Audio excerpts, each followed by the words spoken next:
Saludos, muy buenas tardes, noche, mañana, dependiendo de dónde nos estén sintonizando. En la siguiente presentación tenemos a Francisco, Víctor, Julián y Jesús. 4 personas que nos vienen a hablar de cómo podemos optimizar procesos químicos utilizando Python.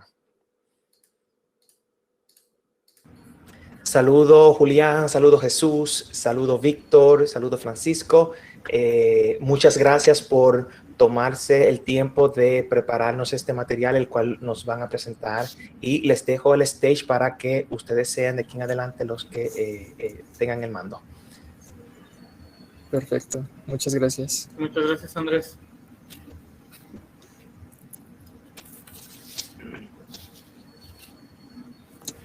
Ok. Pues, buen día a todos, desde donde nos estén viendo. Y hoy les vamos a presentar optimización de procesos químicos con Python. La realidad es que cuando iniciamos a realizar esta pequeña presentación para esta charla, teníamos una gran pregunta en mente, y es, pues, ¿realmente habrá personas del área químico-biológicas o de ingeniería química o áreas relacionadas a estos temas en la conferencia? Posiblemente sí, posiblemente no, pero pues sabemos que la tecnología no discrimina en ese aspecto. Si hay alguna problemática y aplicamos tecnología, se puede resolver. Entonces, en este caso, les vamos a presentar el procedimiento para obtener una optimización de una destilación reactiva. ¿Y qué es lo que estaremos viendo?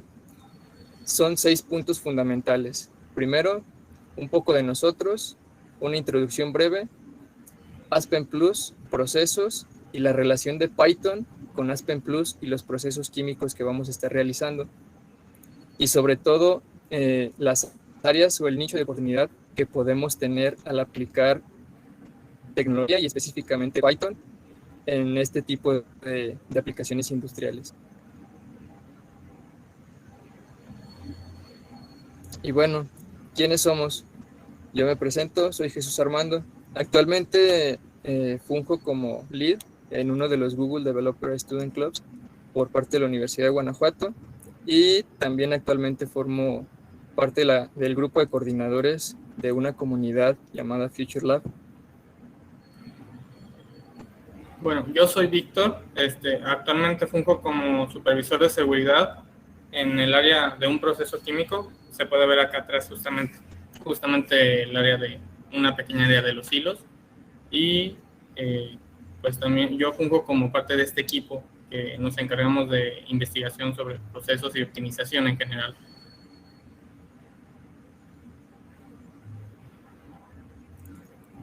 Bueno, me presento, soy Julián Cabrera. Yo actualmente soy investigador en la Universidad de Guanajuato para el área de procesos.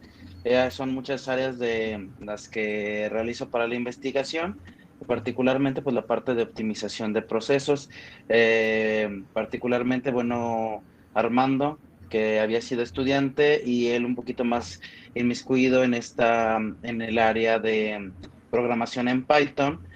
Fue lo que pues permitió esta mancuerna. Anteriormente habíamos trabajado con otros lenguajes de programación y bueno, de alguna manera propuso que podría ser una interesante alternativa, y bueno, decidimos probarlo. Estuvimos intentando durante varios meses hasta que bueno, finalmente se logró algo, y es lo que estamos al día de hoy aquí presentando. Bueno, buenas tardes. Primero que nada, una disculpa por la cámara. Mi nombre es Francisco Daniel.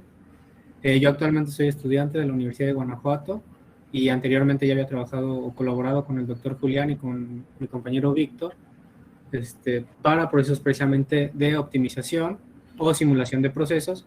Pero en esta ocasión empezamos a trabajar desde hace como aproximadamente unos 8 o 9 meses con Armando a entrarle a esta onda, ¿no?, de programar con Python. Básicamente, una de las ventajas que nos proponía Armando también es la versatilidad y como que la universalidad que tiene Python hoy en día. Y entonces, pues aquí estamos, vamos a presentarles esto. esperemos les guste y que pues también si se quedan con alguna duda, no lo hagan, exprésenlas y aquí estamos para aclarar dudas, esperamos que lo disfruten.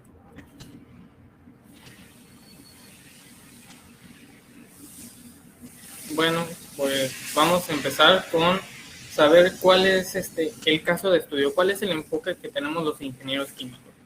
Los ingenieros químicos tenemos un enfoque a los procesos físico-químicos, es decir, procesos físicos y químicos, justamente. Entre los que está el más destacable es los procesos de petroquímica, refinería, debido a que hay mucha separación de compuestos, transformación de los mismos.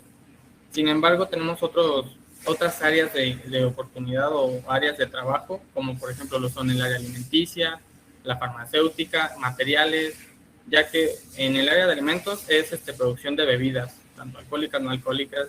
En el área farmacéutica, la producción de, por ejemplo, alcohol, medicamentos a gran escala, vacunas, como ahorita tenemos por el COVID. Y en el área de materiales, por dar algunos ejemplos, tenemos el subárea de biotecnología y energías renovables, ya que son áreas donde se usan materiales respectivos para producir el equipo que se usa con ellos. Ahora, nosotros vamos a hacernos una pregunta y hacerles una pregunta. ¿Qué tan complicado es diseñar un proceso? Yo siento que es bastante complicado debido a que tenemos modelados matemáticos. Todo fenómeno, todo proceso, todo lo que tenga que ver con la física, con nuestra realidad, se puede representar con modelos matemáticos. Algunos de estos pueden ser muy sencillos, como se puede ver, el primero es unas sumatorias, puede ser ecuaciones sencillas, en otros casos ya puede ser más complejo, donde podemos tener derivadas parciales, integrales y otro tipo de ecuaciones más complejas, por lo cual una destilación reactiva, que es lo que les estamos presentando o les vamos a presentar, llega a tener una complejidad bastante alta, y para hacerlo de manera manual es bastante pesado el proceso. El caso de estudio particular que nos atañe para esta charla en particular es una destilación reactiva. No vamos a entrar en tantos detalles técnicos, solamente les queremos dejar en claro que lo que hace una destilación reactiva es tener ciertas secciones, en este caso 3, en donde se va a llevar a cabo cierto proceso físico-químico para poder obtener un producto de mayor valor agregado. ¿Y qué queremos decir con mayor valor agregado? Mayor pureza y obviamente menor desperdicio. Entonces, esa es la idea fundamental de una destilación reactiva. Ahora, aquí el proceso para poder configurar un documento de este tipo de procesos, nosotros nos apoyamos en el software que se llama Aspen Plus, que se encarga justamente de procesos en general, procesos químicos a gran escala. En este software nosotros tenemos una gran cantidad de paqueterías, las cuales vamos a ver. Por ejemplo, en este caso, así es como están viendo en la pantalla, es como se representa una destilación de manera casi universal, por así decirlo. Y en una destilación siempre vamos a tener 3 partes, que es la alimentación, un destilado que se puede decir que es el componente que más rápido se evapora, y un fondo que es el componente que se queda más, que tarda más en evaporarse. Como les comenté, este software tiene una paquetería que nos ayuda a simplificar de cierta manera todas las ecuaciones que ya les presentamos y las que no les presentamos, para poder representar cualquier tipo de proceso físico-químico. Como por ejemplo, en el siguiente diapositiva vamos a presentarles, se ve que nosotros aquí tenemos ciertos componentes. En este caso son 5 compuestos, 5 moléculas. También tenemos un modelo termodinámico y nosotros vamos a hacer ciertas configuraciones para saber nosotros qué es lo que queremos para el proceso en general. Qué tan grande va a ser, por ejemplo, el equipo, cuánta energía va a gastar, Incluso podemos poner diseño de especificaciones para ver cuál es la pureza que nosotros vamos a querer buscar. Ahora, en la siguiente diapositiva vamos a ver lo que son los resultados. Nosotros podemos ver cuánto es la energía que se gasta, las purezas que obtenemos. Podemos ver también otros detalles como incluso las temperaturas que tiene en cada fase del proceso. Por esto mismo, Aspen Plus se nos hace como un método bastante amigable para todo lo que nosotros estamos manejando. Todos estos datos se pueden, ya teniendo el documento de Aspen, se pueden buscar en un árbol como un explorador de variables, el cual nos puede servir para llamar y manejar ciertas variables. Llamar en este caso sería para llamar los resultados y para poder incluso introducir los valores nuevos que queremos para nuestro proceso. Aquí se ve un ejemplo, por ejemplo, de una ruta que necesitáramos para... Perdón, no alcanzo a ver cuál es esa ruta. Bueno, es una ruta que nosotros podemos llamar para nosotros manejarla a nuestro favor y poder usarla dentro de Python, que aquí es la parte que más nos interesa. Ok, entonces, ¿cómo se relaciona Python con Aspen? Pues es fundamental entender el vínculo principal que se tiene con Aspen. Estas rutas que ya se comentaron son la primera forma de necesitar cierta información específica, por ejemplo, temperaturas, también presiones, por ejemplo, también purezas. Todo eso lo podemos mandar llamar desde las rutas específicas que nos otorga toda esta base de datos que tiene Aspen integrada. ¿Por qué? Porque es tan robusta que nos puede otorgar cierto modelo matemático que se extrapola a un modelo termodinámico que nos va a realizar cierta operación dentro del software que se manda a llamar a través de Python, donde Python va a hacer las operaciones correspondientes que nosotros le declaremos para posteriormente darnos un resultado que nosotros estamos investigando. En este caso, cuando iniciamos con Python, principalmente pues ver qué había disponible en ese momento. Checamos toda la documentación y algunos ejemplos que nos proporcionaba pues en este momento la red, documentos, libros, papers, entre otras fuentes de información.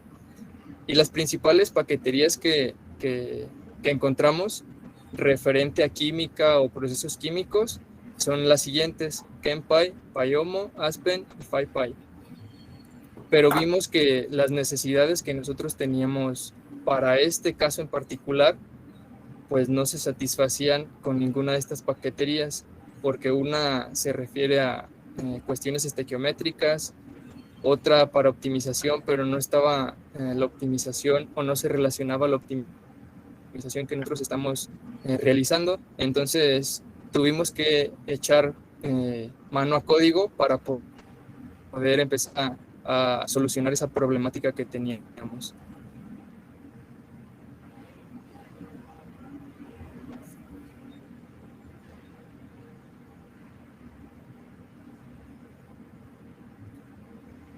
Ok, bueno, entonces ya vimos cómo se conecta un poco Python con Aspen. Entonces, ahora lo relevante es por qué nos importa o por qué es importante o les debería de importar la optimización. Básicamente, cualquier proceso físico-químico requiere pues de servicios, tanto de materia prima como de consumo de energía para realizarlos. Entonces, una vez que nosotros nos proponemos, digamos, conseguir una mejor destilación de alta pureza, pero con una baja carga térmica, automáticamente estamos reduciendo los costos de producción de un producto o determinado servicio. Esto adicionalmente, pues, como ya sabemos, por el libre mercado, por el sistema de mercado que tenemos, pues ayuda a mejorar normalmente a la calidad de nuestro producto final. Y además, con las nuevas tendencias, pues también podemos atacar el problema del impacto ambiental que llega a tener cierto producto en nuestra comunidad y en el mundo, pues.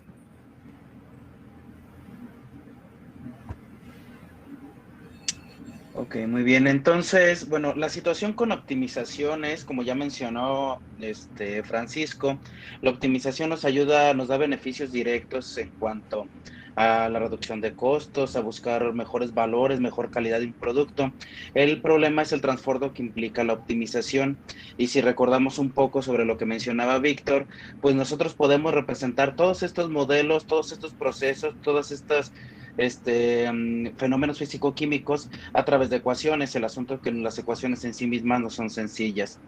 Entonces, bueno, para resolver toda esta problemática matemática, existen dos vertientes de optimización generales, que es la determinística y la estocástica. La determinística, que es la más elegante, la más, vamos a llamarla incluso popular en términos de científicos, sin embargo, es la más compleja, ya que requiere de inicio el conocimiento completo del modelo matemático y una manipulación del mismo a través del uso de derivadas, segundas derivadas. Ahora, recuerden que los modelos están compuestos por derivadas, por integrales, por derivadas parciales, y a ese conjunto de ecuaciones tendríamos que volverle a dar un tratamiento parecido. Entonces, imagínense la complejidad matemática que esto lleva. Entonces, digamos que finalmente, aunque muy elegante, suele ser poco viable para la mayoría de las situaciones, sobre todo cuando diseñamos un proceso químico que es tan complejo. Entonces, digamos que usualmente ahí empezamos a tener un poquito estirilla floja. Por el otro lado, la estrategia estocástica, que no es otra cosa que aleatoria, busca encontrar estas soluciones a través de una búsqueda random. Una gran ventaja que representa esto es que en realidad el estocástico no requiere usar el modelo matemático explícito, y eso nos ofrece una gran ventaja con respecto al otro, permitiéndonos además, como ya mencionaron, por ejemplo, por ahí Aspen trae implícitas todo el sistema riguroso, todo el modelo matemático de cada uno de los procesos. De esta manera, nosotros no necesitamos conocer el modelo ni manipular el modelo, solamente podemos trabajar el proceso de optimización a través de del puro resultado, de los resultados arrojados por el simulador. Esto simplifica muchísimo la implementación para las estrategias de optimización. Si me avanzan a la siguiente. Y ahora esto, Francisco. Gracias. Y esta situación entonces, la vamos a ver reflejada de la siguiente manera. Ahorita esto es una representación gráfica. Debemos de tomar en cuenta que cuando tenemos esos modelos matemáticos tan grandes, tenemos un universo de variables. Entonces, en realidad no tienen una representación física real. Lo representamos aquí, donde vamos a tener una serie de mínimos locales, máximos, discontinuidades, zonas no factibles, y peor aún, podremos tener zonas que a lo mejor son una solución matemática real, pero físicamente no se pueden representar, no tienen significado físico. Hay muchos casos, muchas cosas relativas en el mundo científico, vamos a decirlo. Pero bueno, en esencia ahí lo podemos representar. Entonces la búsqueda a través de un determinístico o un estocástico pues se vuelve complicado. Podemos tener, sobre todo con el determinístico, muchos problemas de divergencia, de problemas incluso para la parte de programación. Se vuelve muy, muy complicado. La búsqueda aleatoria, entonces la optimización estocástica, lo que va a hacer es que va a ir buscando esto punto a punto a través de toda la superficie, por llamarlo de algún modo, y hasta encontrar esta solución.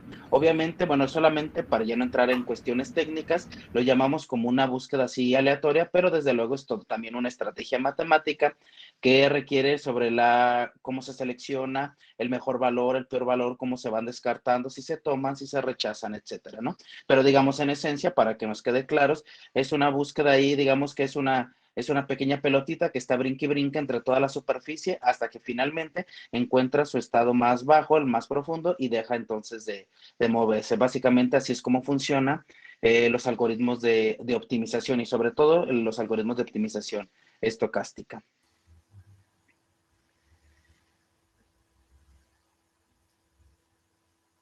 Y pues, ¿qué sería nuestro proyecto si no implementamos la solución pues en código, verdad? Lo que a continuación les vamos a presentar son unas breves probadas específicas de lo que hicimos con Python para poder llamar todo lo que necesitáramos de nuestro archivo y extrapolarlo o integrarlo en este lenguaje de programación. Algunas de las partes importantes solamente se van a mencionar en las siguientes slides. Si hay alguna duda en particular, nos lo pueden hacer saber mediante el chat o algún correo que les vamos a hacer llegar. Entonces, directo al código. Implementando la solución principalmente para carga térmica. ¿Qué es lo que hacemos? Pues primero importamos todo lo que necesitamos, definimos algunos límites, tanto inferiores como superiores. Mandamos llamar el documento y obviamente la ruta de cómo se llama el documento.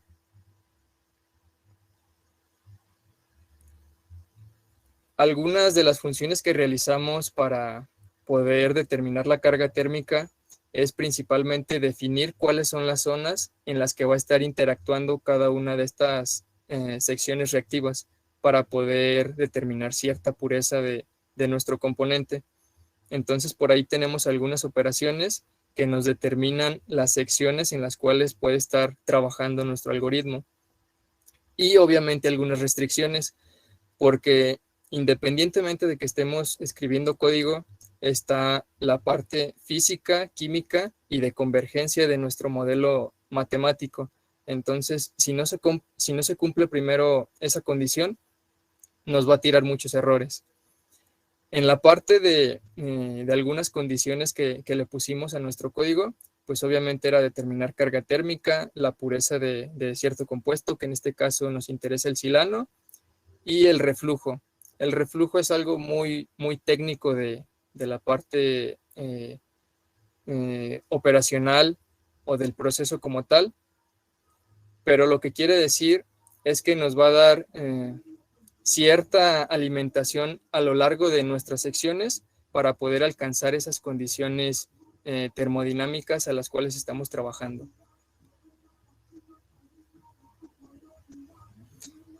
Lo importante también en nuestra columna es determinar qué tantas etapas o secciones hay a lo largo de esta. Entonces, por ejemplo, el límite superior 60 etapas, el límite inferior 1. Entonces, no podemos tener ni 0 ni superior a eso porque implicaría costos adicionales o incluso hasta poder cambiar un modelo termodinámico, que eso afectaría directamente a todo el trabajo.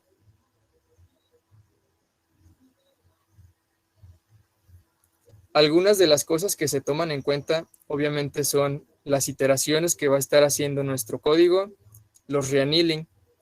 El reannealing es la vez o las veces que se va a estar reiniciando nuestro algoritmo para poder probar nuevos puntos aleatorios a lo largo de este.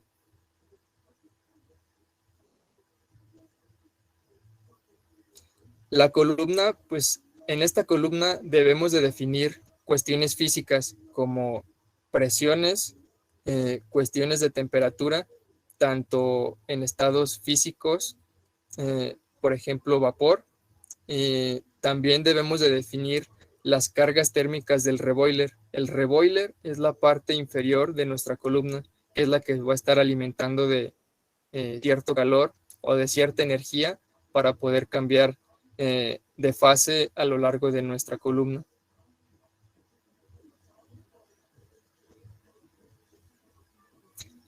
En la parte de costos, lo que nos interesa principalmente son cuestiones que están documentadas, como por ejemplo el costo de vapor, el CEPSI. El CEPSI es algo muy específico del área de procesos, porque nos dice el comportamiento a lo largo de determinados años para determinar el valor de, por ejemplo, en este caso, nuestra columna.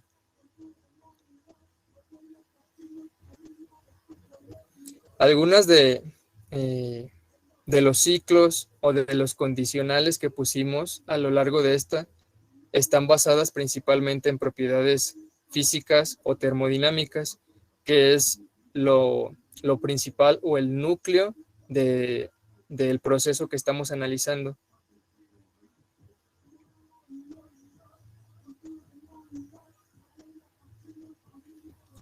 Y pues al final determinamos la parte de los costos.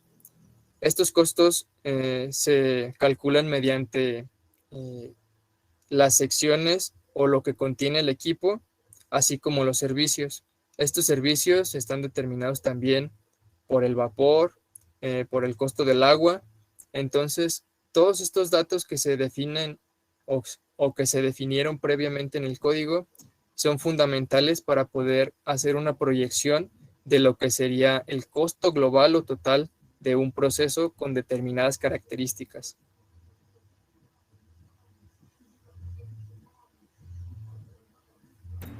Bueno, ahora vamos a ver cómo se vería de manera pues, gráfica lo que es un proceso de optimización estocástica.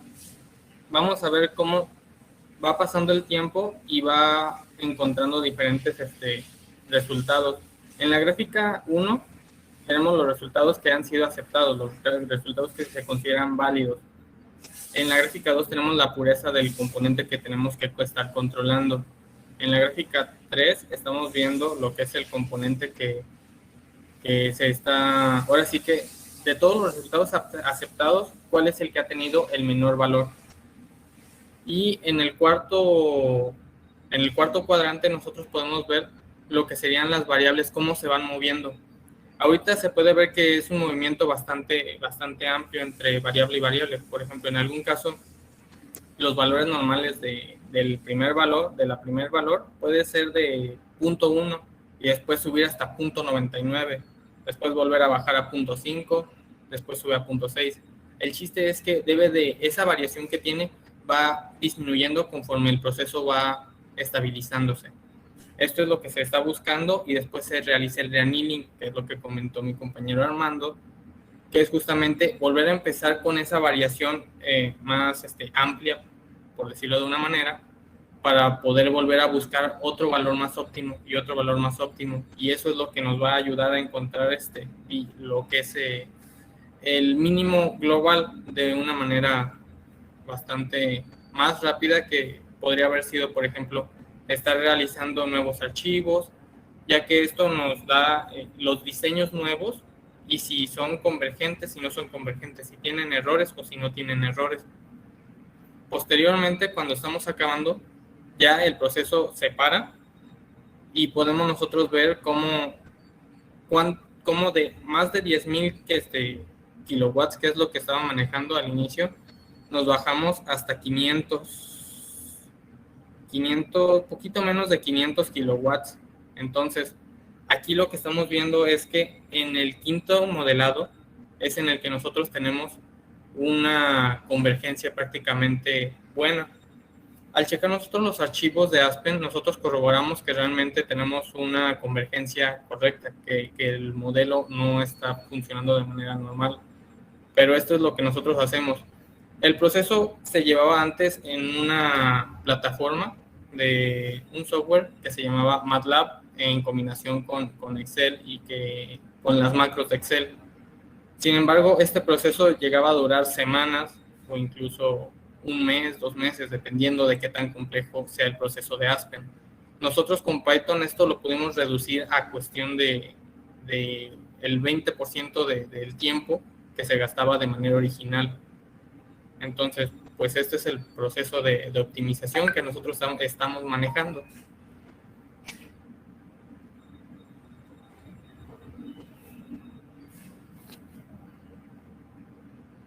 Bueno, los nichos de oportunidad son varios. Como les comenté, algún ejemplo que se me ocurre de momento y que lo pensé mucho durante estos días es en energías renovables. El diseño de colectores solares creo que es algo que todos conocemos ya en este tiempo para poder diseñar equipos que sean de buen tamaño, ahora sí que especificados a los procesos en los que uno necesite, porque hay colectores de mediana, alta y baja temperatura. Entonces, para ciertos procesos donde necesitamos vapor a media o alta temperatura, nosotros podemos usar uno de los colectores de media o alta temperatura justamente. Y ahí nosotros podemos hacer un diseño para un colector que sea justamente al costo, al menor costo, que sea lo más redituable posible y lo menos contaminante posible. también otra de las posibles aplicaciones o oportunidades para poder implementar código en Python es, por ejemplo, retomar todavía la parte de la refinería o todos estos procesos petroquímicos. Nosotros solamente abordamos una operación unitaria, que en este caso es la columna de separación reactiva, pero hay otra cantidad indefinida de operaciones que se puede llegar a implementar dentro de la industria petroquímica.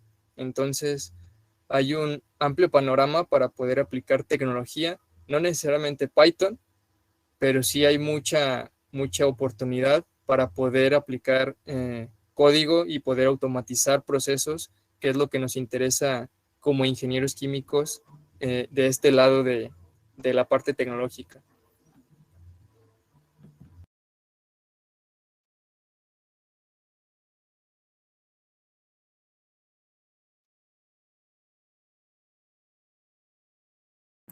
Y bueno, pues esa sería nuestra presentación.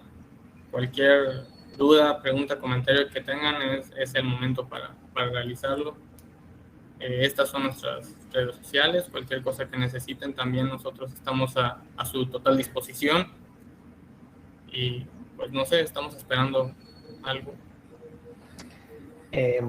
Muchísimas gracias por su presentación. Permítame, déjame dejar todavía aquí sus informaciones. No tenemos preguntas por el momento, pero los invito a que las personas que están aquí en línea ahora mismo, si tienen alguna pregunta sobre el tema, puedan encontrar a los 4 exponentes o a alguno de ellos en el lounge, donde podrán responderle. Como los lounge permiten, los rooms permiten solamente 4 personas, no se sienten los 4 juntos, si puede sentarse 2 y 2.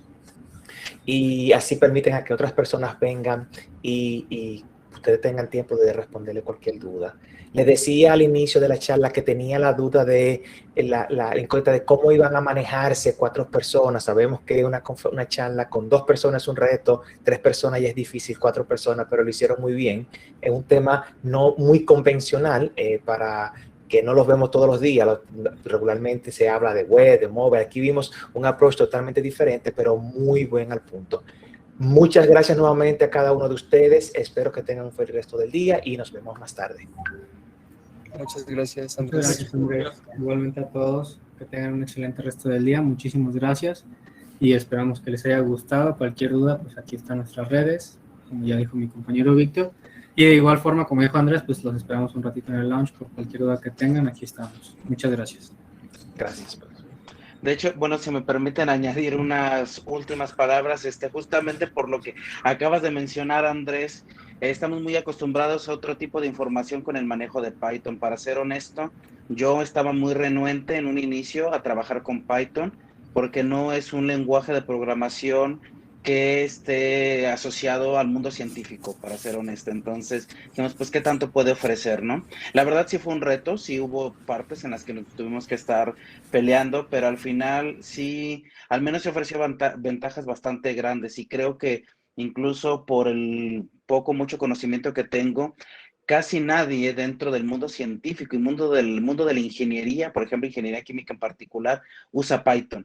O sea, realmente tenemos cualquier otro programa, otro software que se utiliza para hacer este tipo de trabajo, ¿no? Pues nos aventamos a usarlo para ver si había ventajas reales, porque, bueno, hablaban maravillas de él. Ya nos pusimos, sí, sufrimos, la verdad, por la misma escasez de información, sufrimos mucho, pero al final, pues se pudo armar, y una ventaja definitivamente fue, pues, esta reducción en tiempos de cómputo, tan solo por la reducción del número de interfaces que se requieren. Entonces, esta comunicación directa entre el software que uno usa, el software especializado y Python, pensamos que iba a fracasar, para ser honesto, y de hecho fracasaba al principio, al inicio tuvimos muchos problemas, pero eventualmente, pues ahora sí que buscando, picándole, usando algunas otras analogías, porque insisto, no había nada en redes, pues finalmente se logró armar y funcionó y fluyó, ¿no? Porque al principio era error tras error tras error, o sea, estuvimos casi en un punto que decir, ¿saben qué? Mejor vamos a echarlo a la basura y vamos a agarrar ya con lo que sabemos a la segura, ¿no?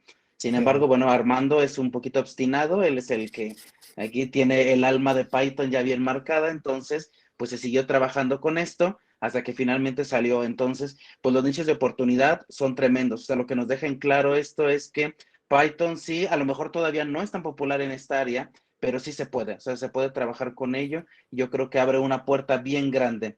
Y esa es la parte que yo creo que incluso podemos rescatar de esta charla. Y de hecho esa era la parte difícil, yo le comentaba a Armando, si presentamos esto, eso es muy técnico y probablemente nadie nos entienda, o sea, si nos empezamos a hablar de detalles, pero deben de entender un poquito la dificultad que implica hacer esto. O sea, parece ya muy sencillo cuando uno ya ve, ah, qué bonito, ahí va ese puntito que se va moviendo. No, ese puntito cuesta un montón. Y el hecho de que ya no lo tengamos en segundos, eso es una gran ventaja, ¿no? Entonces, bueno, nada más así como un cierre de una conclusión, pues, a todo este trabajo que se estuvo realizando. La verdad, una gran oportunidad de trabajar con Python. Aún siento que hace falta mucho. También necesitamos hacer algunas evoluciones sobre Python para que sea todavía aún más, pero la verdad es que ya el hecho de haber logrado esto fue un gran avance en la familiaridad de Python con el uso de, por ejemplo, de simuladores rigurosos. Sí, y yo entiendo en su punto, y yo ustedes tienen quizás un reto de aquí en lo adelante, como ustedes se encontraron en un momento donde no había mucha información para su ámbito, para el dominio donde lo querían implementar. Entonces, esta charla sirve de punto de partida, como acaba de decir Julián, pero pudiera ser que no se quede ahí. Ustedes pudieran crear, abrirlo, documentarlo, escribirlo en algún lugar. Lo que se escribe no se pierde.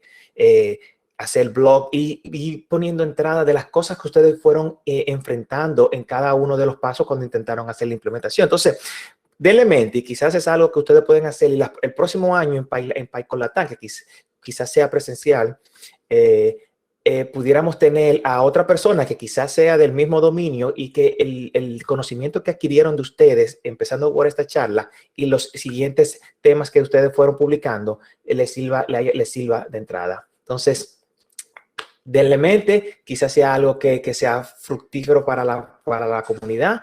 Y nada, nuevamente, gracias y nos vemos más tarde.